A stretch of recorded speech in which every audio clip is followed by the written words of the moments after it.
First, live, local. This is Fox 12 Now.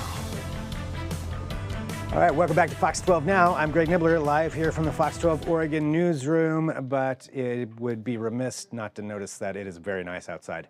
That is a look from our Shider's camera looking at Portland, looking north there towards Mount St. Helens, and I'm sure a lot of people are getting outdoors this weekend. As we saw, the weather's going to be good, and we're getting into that springtime, so getting out there for hiking and even taking your pet out for a hike as well. I know I will be, but there are some things you should know while you're doing that. So we're going to get into that here in just a minute. As I mentioned, we are here in the newsroom. We're here every weekday from 1 p.m. to 4 p.m. We cover a wide range of topics, but bringing your pet out into the outdoors is a lot of fun. I bring my dog out there, but there's some things you need to know to make sure that you're keeping your buddy safe. We're going to talk about that right now. We've got Dr. Jennifer Bruns from PetSmart joining us. And Doctor, thank you very much for being here to discuss this. You know, it is, I have to say, you know, I get excited. I'm like, that's it. Let's get out. Let's get out to the wilderness. But we need to think about some things when it comes to that. So if you wouldn't mind, you know, starting us off, you know, what are some of those big things that people should be considering when they're taking their pet outdoors? Yeah, it's a great question, and prevention is really key for the spring and as things start to warm up. So we really want to look at our parasites. You'll be out hiking, maybe in your own home, you'll see fleas and ticks. And then just knowing that there are some things that we want to look at too, as far as, you know, how are we with our safety, whether we're biking or boating or hiking around. There's lots of different safety tips that we can use as well. So thinking about those safety tips, you know, and you mentioned some of those parasites. So fleas and ticks, that sounds like those are two of the big ones that people need to be concerned with. Absolutely. And especially as things start to warm up in the Pacific Northwest, those are when we'll start to see those unfortunate little critters start to come out as well. And so we do worry about fleas in our home.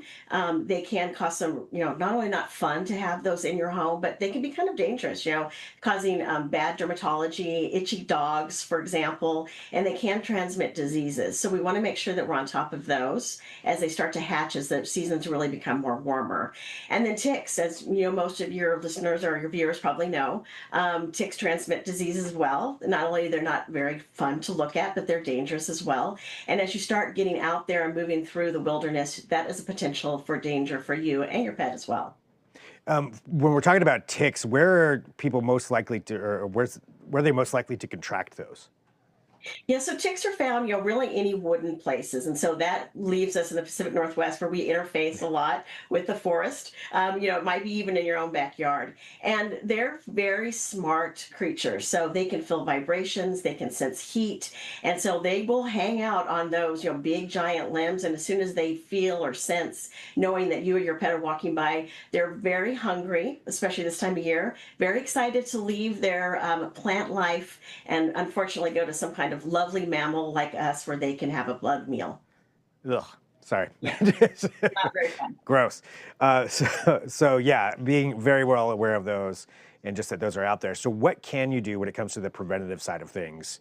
You know, if it's inevitable that you could run into a tick, since it, yeah, as you mentioned, could even be in the backyard, how do you prevent that from becoming an issue?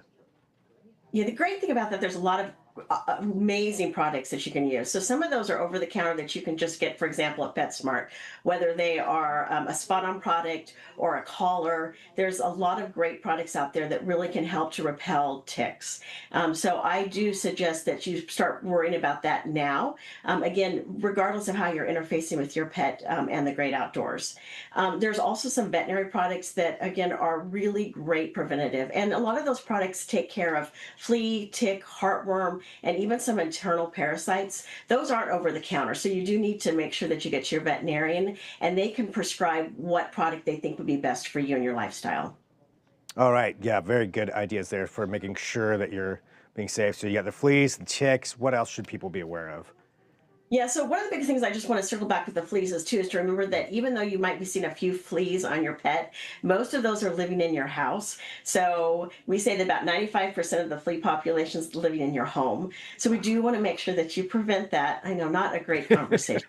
No, I mean, it's a good conversation. We need to know about this. So Yeah, so sometimes, clients will tell me, oh, I see a couple, but, one flea can lay up to 50 eggs, and those are unfortunately in your environment. So even though you might be seeing a few, don't forget about that. You really do need to get preventative care on board quickly.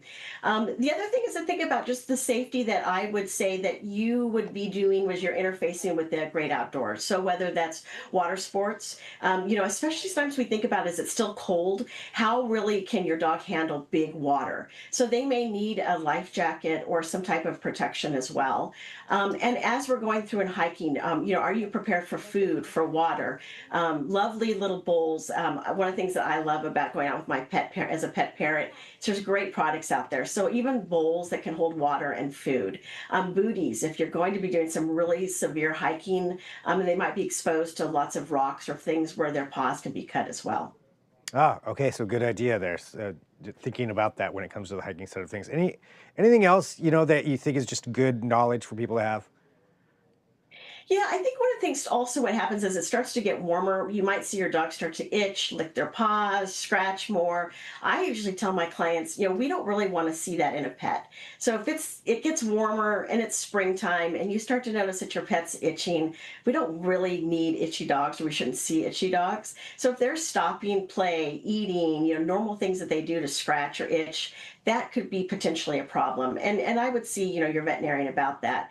I think where we come over some misconceptions about seasonal allergies is you and I will cough or will sneeze, and those are some of the things that you might expect to see. But our pets don't always show allergies that way. They actually show it in their skin. So ear infections, again, that licking or itching, those are the things that I would pay attention to when we start thinking about spring seasonal allergies. So it looks a little bit different.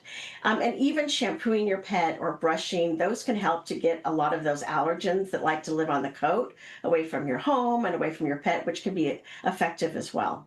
How regularly, I guess it probably depends on the dog on how often you should do the shampooing. Yeah, it really depends on the dog. I mean, I always recommend that you purchase a shampoo that's specifically designed for a dog.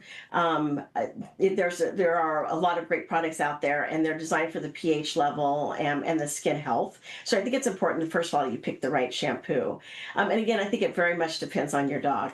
If it's a dog that does have seasonal allergies or seen licking and scratching, that might be a whole different conversation with your veterinarian as well. Are this is just a personal question, just about thinking of my dog. Is the flea and tick shampoo effective generally, or would it be better to get actually something prescribed that for something like that for preventative purposes? Yeah, that is a great question. So flea and tick shampoo can be effective in the way that it can remove the fleas that you're seeing on the pet today. So not necessarily, a bad thing. It can be effective of getting rid of the adults you see crawling around. Where we get ourselves into a little bit of where it's not as effective is that it really is sort of a one-time kill. So you might again see those fleas drop off, but once they go back into the environment, they'll hop right back onto your pet. Or once all the eggs start to hatch in your environment, we said 95% of those, unfortunate fleas are living in your environment. They'll hop right back onto the dog, and unfortunately, it's a quick fix, but it's not a long-term remedy. Okay. All right. Good. This is a lot of great information. So thank you very much for that. Anything else that you think is important? Just have fun, take your Yeah. dog out. I have to tell you again, I'm a pet parent, so I'm very excited to get my dog out there. Just pay attention. Obviously I recommend that you take a good look at your dog after you've been hiking to make sure you aren't bringing anything home. But go out and enjoy, and that's what we love about our pets, is that they're to make our lives better, and they love us, and have a great spring and enjoy your pet.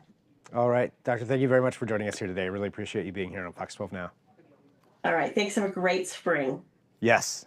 And I definitely will get outside. I will not forget that 95% statistic. So make sure you remember that, everybody. And some great information there. So a huge thank you to that. We've got more coming up, though, and we're going to take a quick break. We'll be right back. We've got a lot to talk about here in the next hour and a half until our 4 p.m. news. So stick right with us. We'll be back with more Fox 12 Now.